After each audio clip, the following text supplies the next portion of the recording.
ദക്ഷിണാഫ്രിക്ക നാലാം ട്വന്റി-20യിൽ സഞ്ജു സാംസൺ സെഞ്ചുറി 51 പന്തിൽ നിന്നാണ് സഞ്ജു സെഞ്ചുറി നേടിയത്. ഗൗതമുണ്ട്. ഗൗതം, അടിച്ച് കസറുകയാണ് സഞ്ജു അല്ലേ?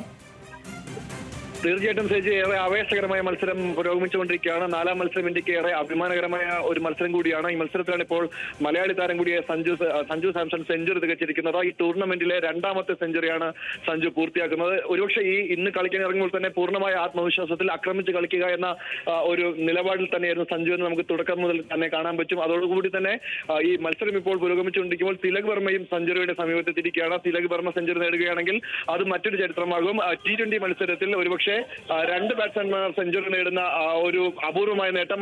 അതെ, ഇപ്പോൾ തിലക് വർമ്മയും സെഞ്ചുറി നേടിയിരിക്കുകയാണ്. അതായത് ഇന്ത്യയുടെ രണ്ട് ബാറ്റ്സ്മാൻമാർ സെഞ്ചുറി നേടിയിരിക്കുന്നു. തിലക് വർമ്മ തുടർച്ചയായ രണ്ടാം സെഞ്ചുറിയാണ് ഈ T20 സീരീസിൽ നേടുന്നത്. സഞ്ജു സാംസണിന്റെയും രണ്ടാമത്തെ സെഞ്ചുറിയാണ്. യുവതാരങ്ങൾ അടിച്ച് കസറുന്ന കാഴ്ചയാണ് ദക്ഷിണാഫ്രിക്കയ്ക്കെതിരെയുള്ള ഈ T20 മത്സരം പുരോഗമിക്കുമ്പോൾ നമുക്ക് കാണാൻ സാധിക്കുന്നത്. പ്രത്യേകിച്ച് സഞ്ജു ഏറെ വിമർശനങ്ങൾ നേരിട്ടിരുന്നു. കഴിഞ്ഞ രണ്ട് കളികളിൽ സഞ്ജു സംഭൂജിനെ മടങ്ങിയപ്പോൾ വലിയ വിമർശനം ഉയർന്നിരുന്നു. എന്നാൽ അതിനൊക്കെ മറുപടി നൽകിക്കൊണ്ട് സഞ്ജു സാംസൺ ഒരു വശത്ത് സെഞ്ചുറി നേടുമ്പോൾ മറുവശത്ത് തിലക് വർമ്മയും സമാനമായ രീതിയിൽ തന്നെ സെഞ്ചുറി നേടിയിരിക്കുകയാണ്.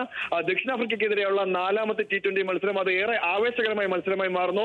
ഇതിനോടകം തന്നെ 250 സ്കോർ പിന്നിട്ടിരിക്കുകയാണ് ഇന്ത്യ. ഒരുപക്ഷെ ക്രിക്കറ്റ് ആരാധകർ ഏറ്റവും ആവേശത്തോട് കാത്തിരുന്ന മത്സരം ഇന്ത്യക്ക് പരമ്പര സ്വന്തമാക്കാൻ കഴിയുന്ന തരത്തിലേക്ക് ഇന്ത്യൻ ബാറ്റ്സ്മാൻമാർ അടിച്ചു കയറുന്ന കാഴ്ച തന്നെയാണ് കാണാൻ കഴിയുന്നത്. സേതു, ശരി ഗൗതം, ആവേശകരമായ മത്സരം. ഇന്ത്യ ദക്ഷിണാഫ്രിക്ക നാലാം ട്വന്റി-20യിൽ സഞ്ജുവിന് പുറമെ തിലക്കിനും ഇപ്പോൾ സെഞ്ചുറി നേട്ടം. വിവരങ്ങൾ നൽകുകയായിരുന്നു ഗൗതം.